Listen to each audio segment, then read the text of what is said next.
Sociedade Espírita de Amparo ao Menor Casa do Caminho. Juntamente com todos os colaboradores espirituais, apresenta a palestra A Caminho de Emaús, com a palestrante Kátia Consolação, ocorrida no dia 23 de janeiro de 2022, no auditório do Centro Espírita Casa do Caminho. Boa noite a todos. Que a paz do nosso querido Mestre Jesus esteja e permaneça em nossos corações. Convidamos a todos os irmãos e irmãs presentes na nossa casa presencialmente nesta noite, aos irmãos que nos acompanham pelos canais das redes sociais, para darmos início à nossa reunião, como de hábito, fazendo a nossa prece inicial. Vamos então, nesse instante, acerenar os nossos corações e vamos falar com nosso Pai Criador. Pai de infinito amor e bondade, mais uma vez nos reunimos, Senhor, neste pouso de amor, nesta casa que nos acolhe nesta noite, desejosos de receber o conforto em nossos corações, o encorajamento, o esclarecimento de que tanto precisamos para desenvolver em nós as potencialidades do Espírito. Abençoa a todos nós que aqui nos reunimos nesta noite, aqueles que nos acompanham pelas ondas da internet, que cada um deles possa receber o influxo do Teu amor, envolvendo a todos nós nesse instante, na Tua bênção amorosa, para que esses instantes sejam proveitosos para todos nós, que possamos extrair as melhores reflexões, o encorajamento, o renovar da esperança, o fortalecimento da nossa fé, da nossa confiança em Tua divina providência. Abençoa-nos a todos e que seja feita a vossa vontade hoje e sempre. Que assim seja.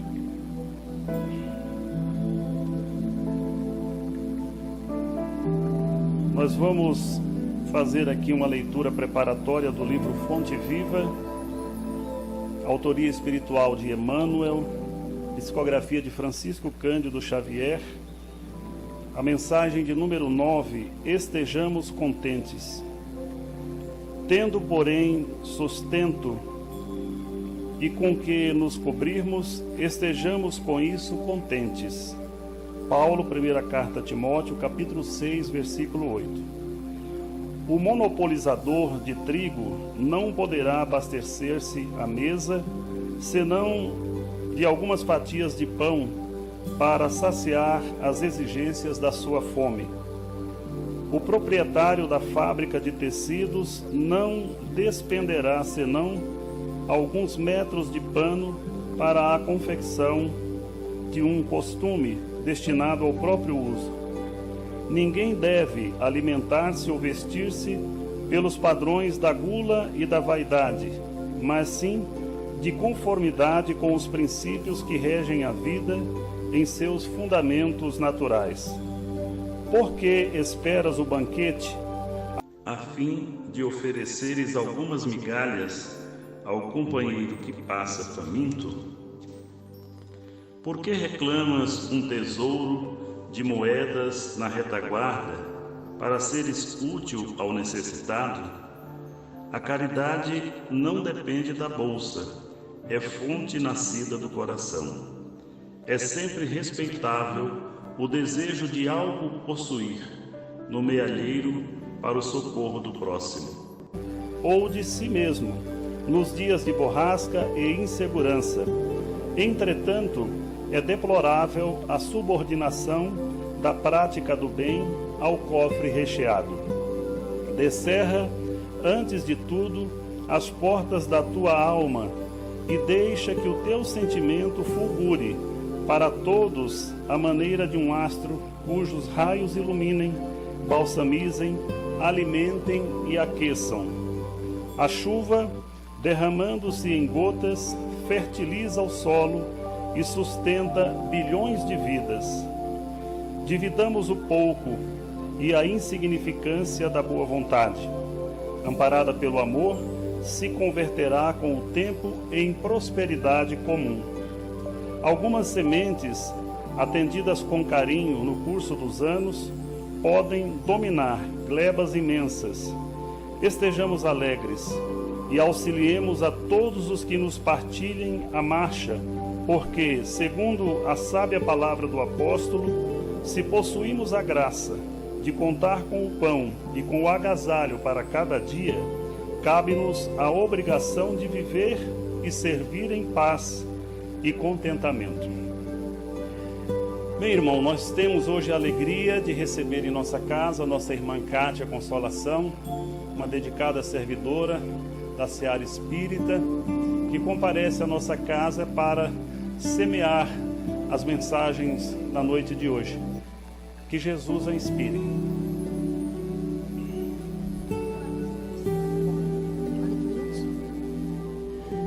Boa noite, caros irmãos. Que a paz do Mestre Jesus possa aquecer os nossos corações.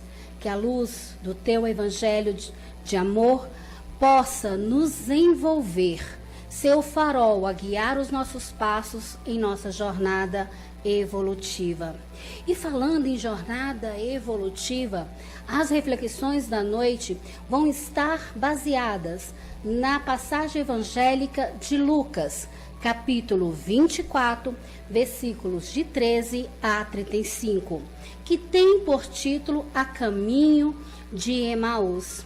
Mas, para fazer essa caminhada com o Mestre Jesus, convido a todos vocês a voltar ao tempo, voltar a pouco mais de 2000 anos atrás, quando a antiga Jerusalém respirava ares gloriosos, porque uma energia renovadora havia aportado aqui na terra. Sentimentos de amor, de alegria pairavam no ar, porque se fez carne entre nós, aquele que é o caminho, a verdade, a vida. O Mestre Jesus esteve entre nós e por 3 anos ele saiu divulgando a boa nova, a sua mensagem de amor, ensinando a todos os corações que estavam abertos, que tinham olhos para ver e ouvidos para ouvir. E durante esses 3 anos de mensagem ininterrupta de amor, Cristo expulsou os demônios. E aqui cabe uma ressalva, porque nós sabemos, através da doutrina espírita, que Deus não criou seres malignos para nos perseguir. Demônios nada mais são que nossos irmãos que desencarnaram, vinculados ao ódio, à raiva, ao ressentimento. E por não perdoares aqueles que o feriram, buscam na carne subjugar aqueles que se dizem vítimas, não é verdade? Então, como por exemplo, a gente pode citar lá em Lucas, capítulo 9, versículo de 13 a 45, 37 a 45, melhor dizendo, o jovem lunático. Mas além de expulsar os demônios, Cristo curou os cegos e paralíticos, os cegos do egoísmo, do orgulho, da vaidade, da incúria. Curou os paralíticos do sentimento, não é? Mas, sobretudo, Cristo consolou os corações. Vinde a mim todos vós que encontrais cansados e sobrecarregados, que eu vos aliviarei. Promessa do Mestre, do nosso querido irmão maior, que cuida de cada passo nosso. Mas, queridos irmãos, Jerusalém foi tomada pelas trevas da ignorância, do orgulho e da vaidade.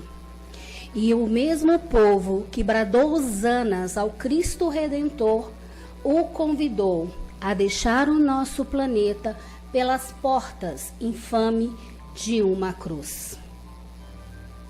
Então Jerusalém, agora obscura pelas sensações de medo, de tristeza e de segurança tomou os corações dos jovens discípulos e de seus apóstolos.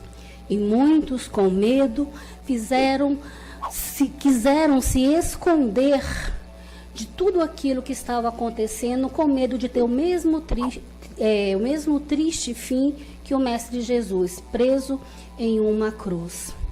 E é por conta desses dois que fugiram, que se esconderam, que Lucas faz o retrato nessa passagem. E começa ele em seu versículo assim: E eis que no mesmo dia, 2 deles iam para uma aldeia, ou seja, para Emaús, que distava de Jerusalém 60 estádios, mais ou menos 11 quilômetros, cujo nome era Emaús, e iam falando sobre tudo aquilo que havia acontecido. E já nesse primeiro versículo nos chama a atenção.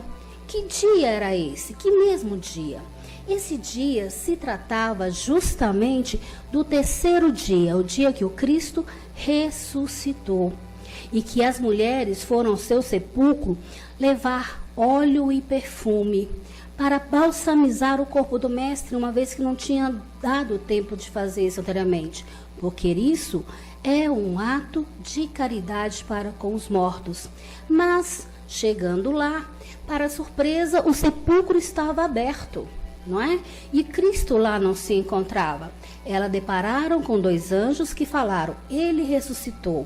Tomadas de alegria, foram até os discípulos, onde estavam escondidos juntamente com os apóstolos, e contou a novidade.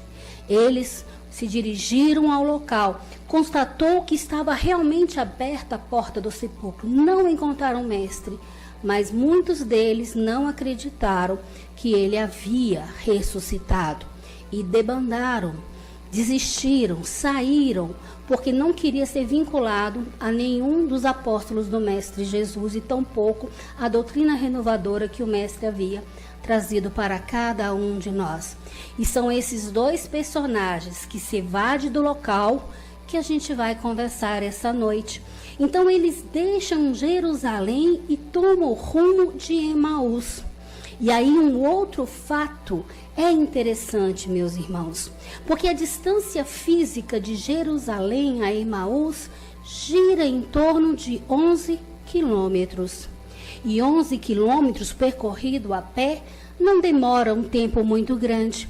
Mas Lucas nos chama a atenção para uma coisa, porque ele diz que essa caminhada iniciou-se nos primeiros raiar do dia e findou ao cair da noite, levando assim um dia inteiro, o que é inviável para uma caminhada física de apenas de 11 quilômetros.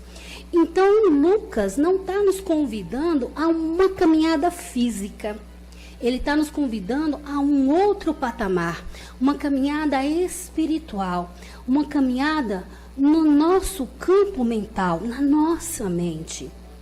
E aí que a gente começa a entender a pegada do Mestre Jesus e os seus ensinamentos, o que ele quer trazer para nós.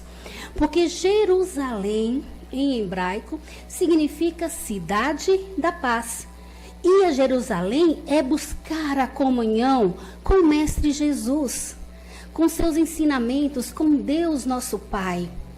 Sair de Jerusalém para ir para Emaús é o oposto. É voltar aos hábitos velhos do homem antigo, acostumado a viver a matéria, as sensações vazias, aos sentimentos que, por um momento, podem até parecerem ou brilharem como ouro, mas logo em seguida vem a dor e o sofrimento. Assim, essa jornada espiritual, essa jornada na mente, é que Lucas está nos convidando. E para a gente ter uma pequena noção do nosso campo mental, vamos recorrer a André Luiz Calderaro, no livro No Mundo Maior. Lá Calderaro lembra a André Luiz e a nós que o nosso campo mental é comparado como um castelo de 3 andares. No primeiro andar desse castelo encontra-se o porão da nossa individualidade. É o nosso passado. desta encarnação, desde que a gente foi concebido, como de todas as demais encarnações já vividas por cada um de nós. Aqui, neste porão, habita o automático e o automatismo, né? E ele registra todos os fatos que ocorrem conosco, sejam esses fatos positivos, sejam eles negativos, eles estão aí, guardados em nosso ser. Já no segundo andar deste castelo, nós temos o presente, o aqui e o agora, é o nosso consciente.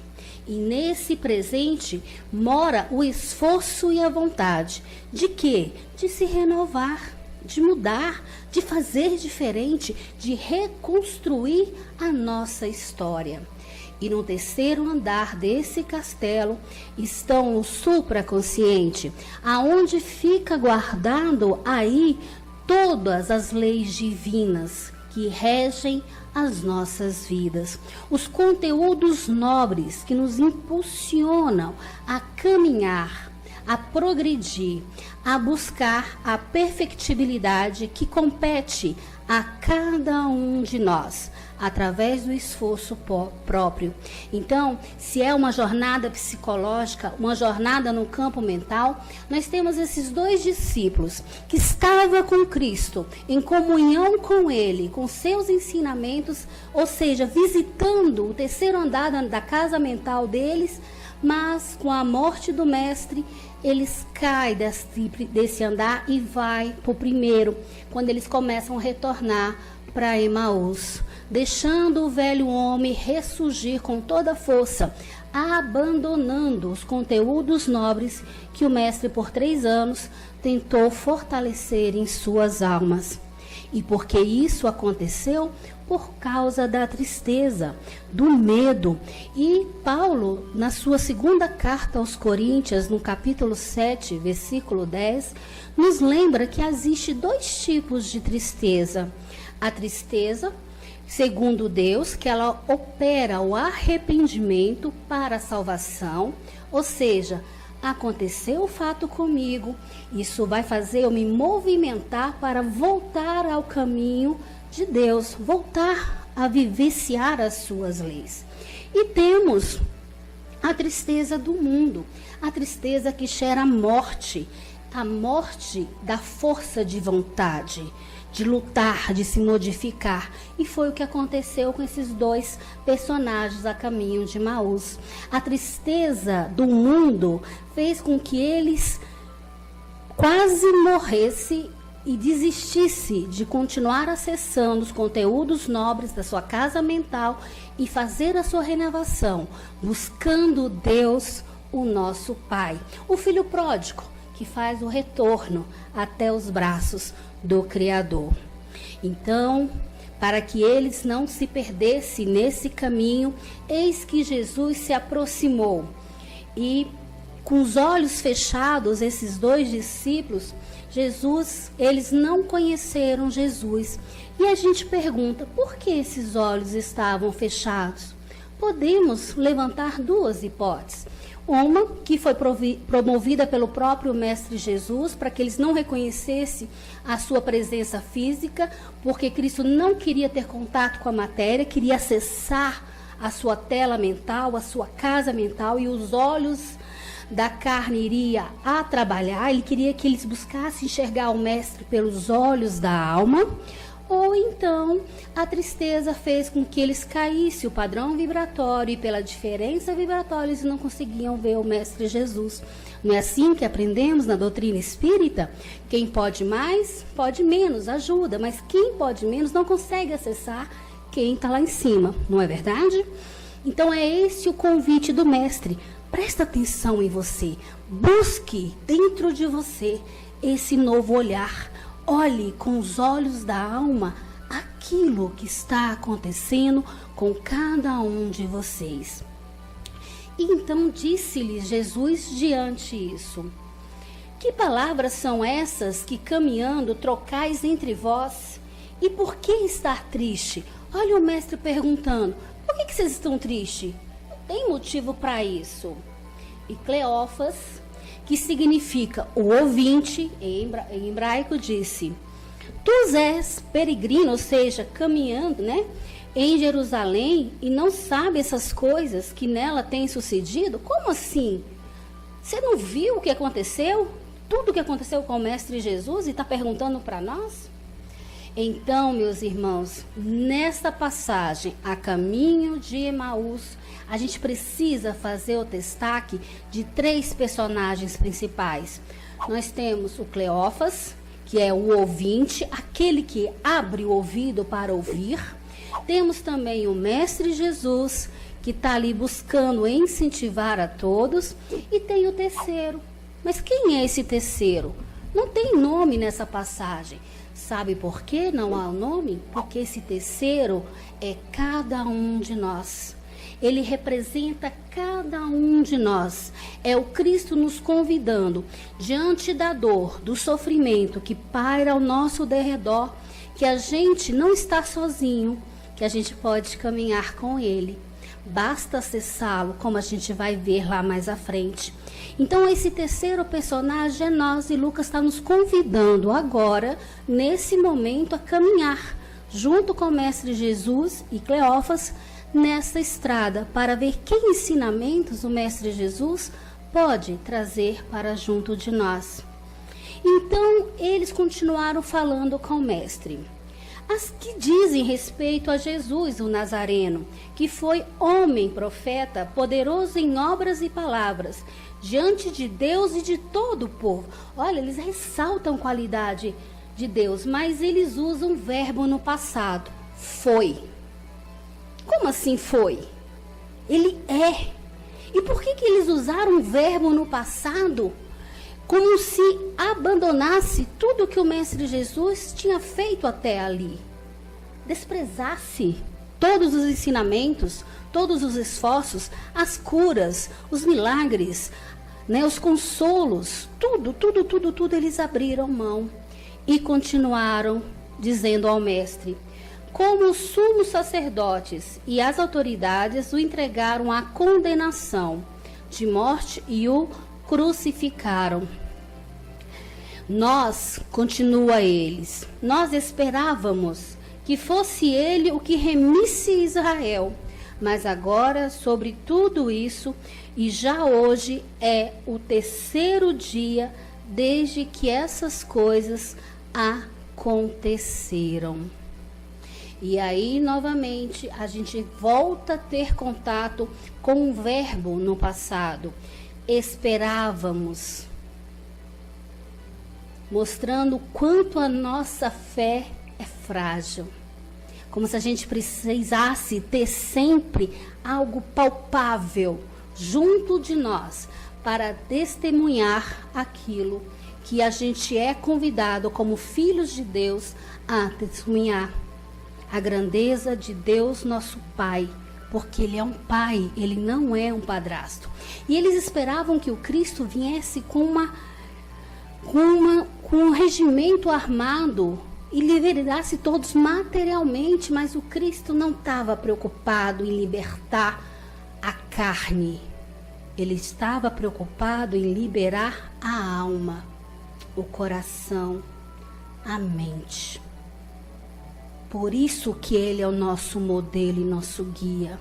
Ele não está aqui para libertar-nos vulgarmente das complicações materiais, mas Ele está aqui junto de nós para nos fortalecer e nos libertar do jugo da matéria, compreendendo que nós somos espíritos imortais e o que a gente passa hoje é um pequeno pedaço da vida rumo à nossa eternidade.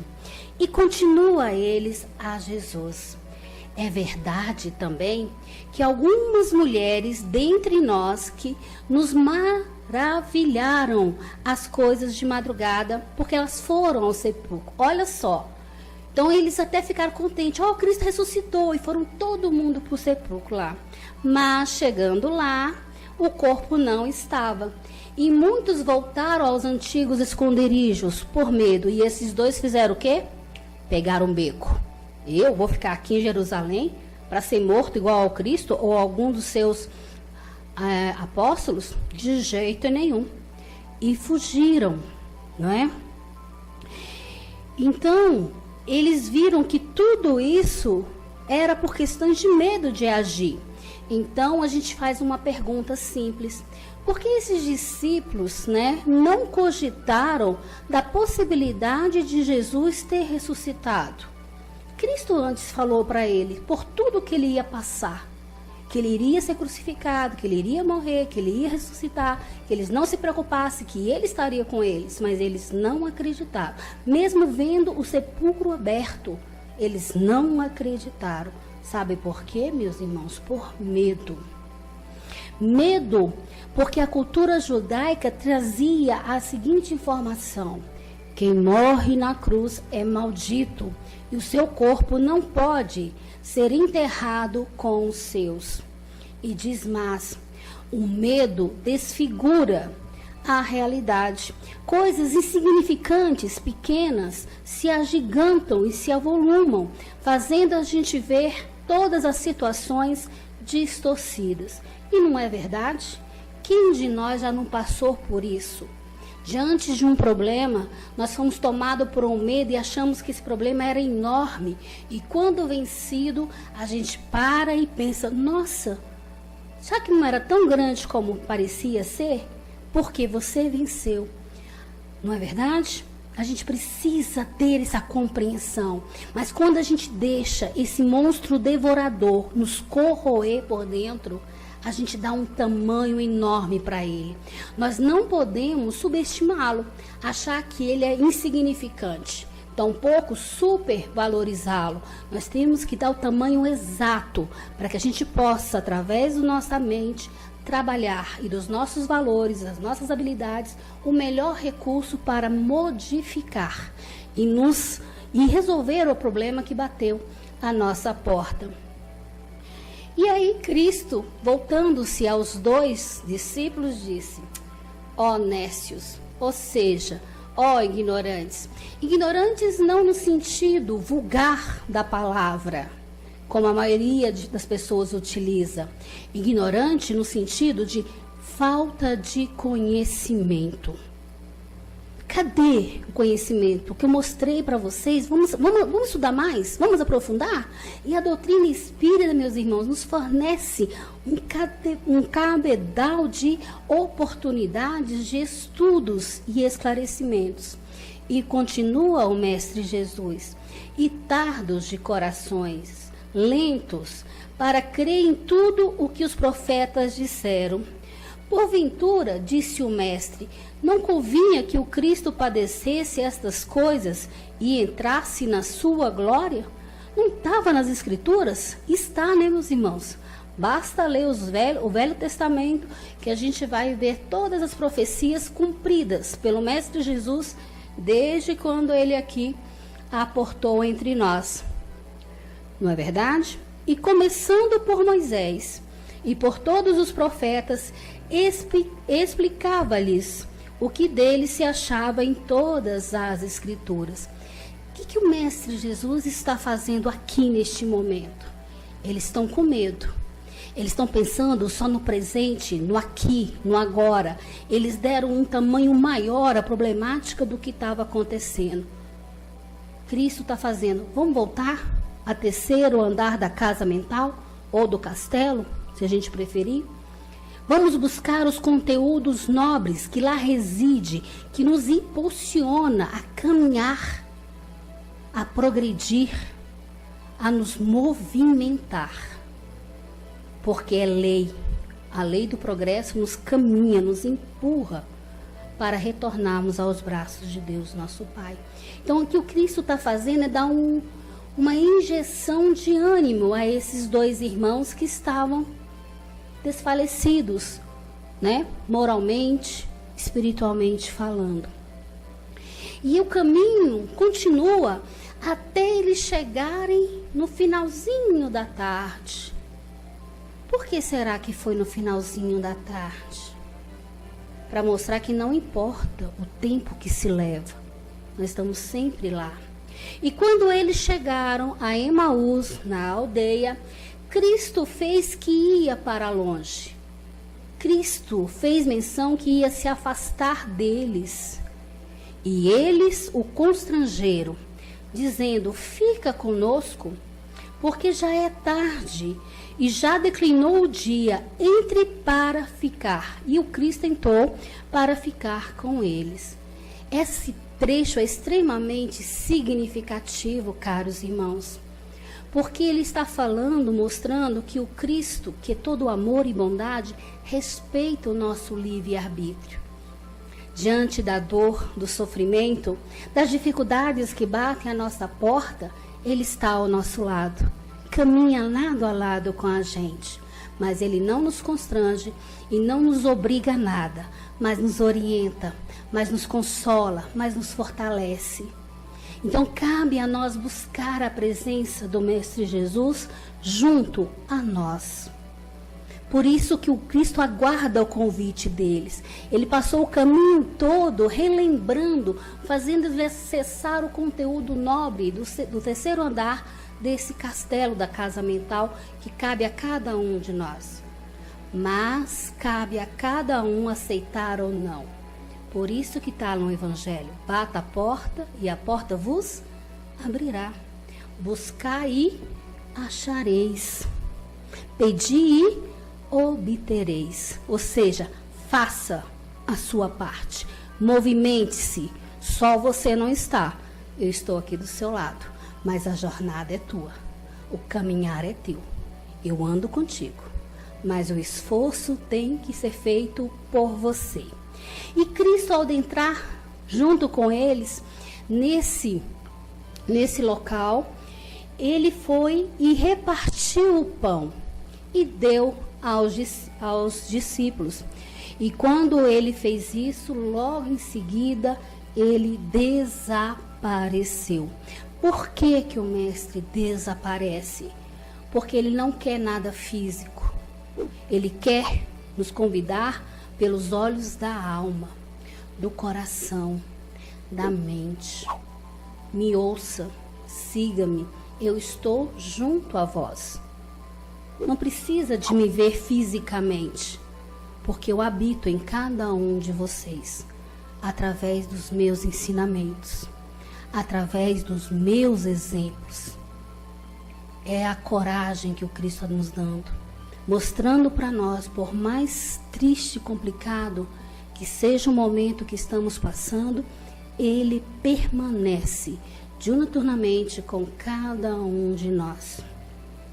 E quando isso aconteceu, os olhos dos discípulos se abriram e um disse ao outro: porventura não ardia em nós o nosso coração quando pelo caminho ele falava e quando nos abria as escrituras? Ou seja, quando fazia relembrar, acessar o conteúdo nobre da minha casa mental? E o coração não palpitava? Sim, palpitava. Então eles tomaram a decisão de fazer o caminho regresso e na mesma hora levantaram-se e tornaram a Jerusalém. Ou seja, vamos deixar o velho homem para trás. Vamos continuar o nosso trabalho de renovação, de progresso. Voltemos a Jerusalém, a comunhão com Deus, com os ensinamentos do Mestre Jesus, que veio trazer para cada um de nós. E ao chegar em Jerusalém, ele encontrou ali congregados os 11, como também todos aqueles que estavam com os apóstolos, os quais diziam: Jesus ressuscitou verdadeiramente. E eles lhes contaram o que lhe acontecera no caminho e como eles fora conhecido a partir do pão. Contaram que o Cristo caminhou com eles, mas eles só conseguiram ver o Mestre Jesus quando ele partiu o pão. Por quê? Porque aquela lembrança fez ele resgatar na sua tela mental o convívio com o Mestre. Isso acontece conosco de forma positiva ou negativa. Quantas vezes um cheiro ou algo que acontece conosco nos remete a uma tristeza, uma sensação ruim e a gente não sabe o que é. É uma lembrança arquivada que ele saiu lá do porão da nossa atividade e veio estar no nosso consciente. E pode ser também uma lembrança agradável, não é? que a gente às vezes um cheiro, um abraço, alguma circunstância que não acontece, nos remete à nossa infância, né? O cheirinho do bolinho da vovó, que você lembra do abraço, do carinho que ela tinha ao fazer aquele bolo para você.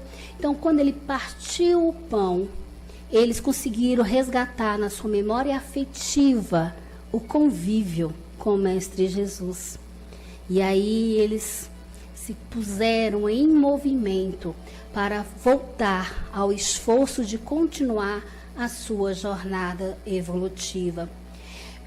Queridos irmãos, a Caminho de Emaús traz inúmeros ensinamentos, inúmeras lições. Como, por exemplo, a gente pode destacar os fenômenos psíquicos, a imortalidade da alma, a comunicação mediúnica, a materialização dos espíritos, mas, sobretudo, de todas as lições, a gente toca o coração a questão da fé, a questão do amor. Mas a gente não está aqui para falar cada um ponto a ponto, não, porque nós não temos tempos para isso. Então, sobre as questões anteriores, vamos buscar todo esse conteúdo nas obras básicas, trazidas pela codificação da doutrina espírita. Temos o Livro dos Espíritos, o Evangelho segundo o Espiritismo, o Céu e o Inferno, a Gênese, o Livro dos Médiuns. É o convite para o estudo, para o conhecimento, para não ver só com os olhos físicos do corpo, mas sobretudo com os olhos da alma, buscando esse conhecimento para nos fortalecer, lembrando da nossa paternidade, lembrando a paternidade de Deus, como nós filhos de Deus, o nosso Pai, o nosso Criador, o destino a que nós somos dados. Mas, dentre todos esses ensinamentos que a gente pode extrair do A Caminho de Emaús, e fica aí o convite para cada um de vocês fazer o mergulho nessa história e nesses conhecimentos, vamos destacar 2 pontos que são entraves, que nos atrapalham em nossa jornada evolutiva: o medo e a tristeza. Esses inimigos internos que nos paralisa e nos faz perder a oportunidade do aprendizado. Emmanuel nos lembra, com relação ao medo, que a gente, como filhos de Deus, nosso Pai, devemos caminhar sem medo, mas não com imprudência. Sem medo, porque nós somos filhos de Deus, nosso Pai. E o nosso Pai é Pai, não é padrasto. Ele nos ama, mas Ele nos educa. Nos educa moralmente, nos educa porque Ele sabe do potencial que carregamos dentro de cada um de nós, né? E que a gente não pode ser imprudente e abortar o nosso crescimento de uma forma irresponsável, desvalorizando, porque o medo faz parte do instinto de conservação. Porque se nós reencarnamos, nós precisamos estar na carne, porque é na carne que nós vamos desenvolver as habilidades que precisamos no nosso espírito imortal. É a materialidade que irá nos dar condições de trabalhar valores morais e intelectuais para nós como espíritos imortais. E continua Emmanuel sobre essa reflexão: um coração medroso congela o trabalho. E não foi o que estava acontecendo com os nossos discípulos a caminho de Emaús? O medo não estava congelando o trabalho de renovação íntima de cada um deles? Que falou: olha, esse negócio está ficando perigoso, não vou ficar aqui não. Vai que eu tenho uma morte tal qual o Cristo teve. E quase eles perderam essa oportunidade. E Emmanuel lembra então para nós ainda que a tristeza, ela pode ser destrutiva e pode ser corrosiva, nos levando ao desânimo e ao pessimismo. Mas a gente tem que tomar cuidado, porque ela não é só destrutiva. Nos adverte Emmanuel que a tristeza também ela pode ser construtiva. quando é aquela que nos impulsiona para a vida superior, para a melhoria íntima perante a sede de acessão espiritual. E foi isso que o Cristo fez a caminho de Emaús, tentando chamar aqueles irmãos para essa segunda tristeza, uma tristeza construtiva, não é? Para que eles parassem, fizessem suas reflexões e retomassem as rédeas da vida própria. A nobre mentora Joana de Ângeles também nos traz referências sobre a tristeza. Em Atitudes Renovadas, no seu livro, capítulo 5, ela nos diz que a tristeza não é inverso da alegria, mas a sua ausência temporária. É um estado que conduz à reflexão e não ao desinteresse pela vida. E continua a nobre mentora: a tristeza, porém, é um fenômeno natural que ocorre com todas as pessoas, mesmo aquelas que vivenciam os mais extraordinários momentos de alegria, e pode ser considerada como uma pausa para a compreensão da existência. Ora, meus irmãos, a tristeza, ela faz parte do processo. Nós vivemos ainda no mundo de provas e expiações. Ela está dentro e inserido do nosso processo evolutivo. Não tem como nós sermos felizes 100% em nossa jornada terrestre, aqui e agora. Seria impossível. E mesmo aqueles que riem constantemente, nos levando a crer que a vida deles é pura felicidade, ledo engano. Eles choram dentro de si. O sofrimento é interno e crucial, porque eles querem se enganar a si mesmo, mas não conseguem. A dor é maior. Porque a gente precisa respeitar a tristeza. A gente precisa entender que ela faz parte do processo. Estou triste? Por que eu estou triste? O que me fez ficar triste? Eu estou triste comigo? Com aquele que convive comigo? Ou com as circunstâncias que circularam essa problemática? E se permitir ficar triste por algum tempo, mas não deixá-la dominar você. Se dê o direito, acolha-se.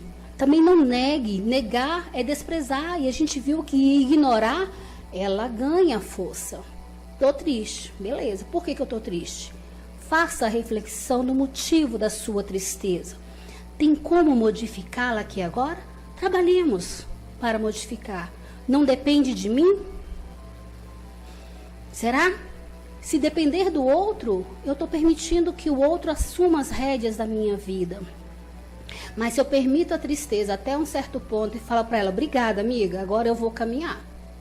Chega, né? Já teve os seus 5 minutos de fama. Agora eu vou caminhar, eu vou tomar as rédeas novamente em minhas mãos. É isso que a Joana de Ângeles está falando.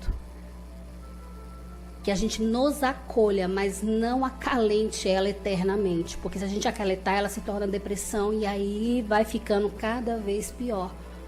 Negá-la também não é o caminho. Então, qual é o caminho? Aceite, estou triste, mas procure o porquê da tristeza. Reflexione, modifique-se, haja. Tem um livro muito interessante, que agora me fugiu o nome dele, mas um professor universitário, é um fato real, ele tinha uma doença degenerativa e um aluno passou a visitá-lo constantemente durante a sua doença até a fase terminal dele. Então, no começo ele fazia lanches e depois ele parou de lanchar porque já estava bebendo só líquido e com muita dificuldade. E aí teve um dia que esse aluno falou assim: como é que você consegue carregar esse fardo, essa dor desse jeito? Porque o professor sempre recebia este aluno com alegria, com bom ânimo. Aí ele falou assim: olha, hoje eu amanheci muito triste. Mas muito, muito, muito, muito triste. Eu me permiti ficar triste. Por 5, 10 minutos. Depois eu falei, agora acabou, tá? Você já veio, já deu seu recado, agora eu vou me movimentar. E foi cuidar do cachorrinho, foi olhar o cachorrinho, foi olhar a esposa, mudou o foco mental da sua casa mental. Por isso que o hoje, aqui e agora mora, meus irmãos, o esforço e a vontade, porque depende de nós esse movimento. E continua Joana de Ângeles. Não cultives a tristeza e nem fujas dela. Tá vendo que a gente conversou?